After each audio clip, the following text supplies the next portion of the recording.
इस वाले क्वेश्चन में एक इक्विलेटरल ट्रायंगल आपको दी हुई है, हर वर्टेक्स पे m का मास रखा हुआ है, हर वर्टेक्स के ऊपर m का मास रखा हुआ है और हर साइड a के बराबर है।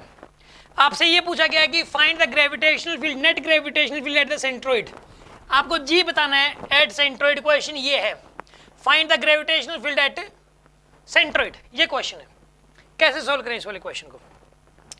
आपको इंडिविजुअल मास की वजह से ग्रेविटेशनल फील्ड निकालना पड़ेगा, इसमें इस वाले मास की वजह से भी निकालो, फिर इस वाले मास की वजह से निकालो और एक इस वाले मास की वजह से निकालो, फिर उनका रिजल्टेंट ले लो आप।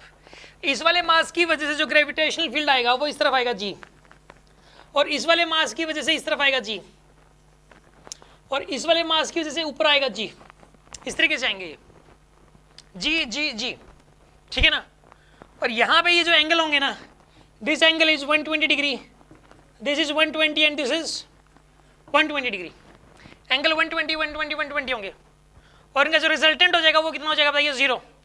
इनका रिजल्टेंट 0 आएगा। पता है क्यों आएगा? इसका आंसर 0 आएगा क्योंकि ना तीनों जो वेक्टर्स बराबर है मैग्नीट्यूड वाइज, और एंगल भी बराबर है। जी जी जी, तीनों बराबर हैं मैग्नीट्यूड वाइज और एंगल भी इक्वल है। अगर ऐसा होता है ना तो इस केस के अंदर जी नेट जो है ना वो 0 हो जाएगा। मतलब ऐसे केस अगर तीनों उन वेक्टर्स का रिजल्टेंट, अगर तीन मतलब किसी बॉडी के ऊपर मान लो 3 फोर्सेस लग रहे हैं और तीनों का मैग्नीट्यूड बराबर, उनके बीच एंगल भी बराबर है, तो उनका रिजल्टेंट 0 हो जाता है, ठीक है ना। तो यहाँ पे इसको एक तरीके से और समझ सकते हो आप कि सपोज यहाँ पे इस तरफ जी लग रहा है, मतलब मान लो, और इधर जी लग रहा है और इधर जी लग रहा है। सपोज एंगल 120 है तो ये वाला एंगल सपोज 60 और ये वाला एंगल भी कितना है? सपोज 60, ठीक है, 60 है। तो यहाँ पे ना जी के कंपोनेंट्स ले लो, इधर वाला कंपोनेंट है जी को 60 यानी कि g/2, इधर वाला कितना है यहाँ पे? √3g/2।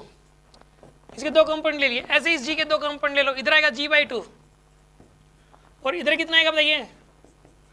√3g/2। अब एक काम करो, देखो ये √3g/2 तो अपोजिट में कैंसिल हो गए और g/2 मिलके इधर g हो जाएगा और ऊपर भी g है तो ऊपर वाला g और नीचे वाला g ये भी कैंसिल आउट हो जाएगा, तो नेट 0 बनेगा। ऐसा भी सोच सकते हो। बस याद रखना कि अगर वेक्टर्स का मैग्नीट्यूड इक्वल हो और उनके बीच एंगल भी इक्वल हो और वो एक ही प्लेन में हो तो रिजल्टेंट 0 आता है। जब वो 3 हो चाहे 4 हो चाहे 5 हो चाहे 50 हो, उनका मैग्नीट्यूड इक्वल होना चाहिए और एंगल भी बराबर होना चाहिए, रिजल्टेंट 0 बनता है। तो इसका आंसर 0 आएगा। समझ में आ गया होगा आपके?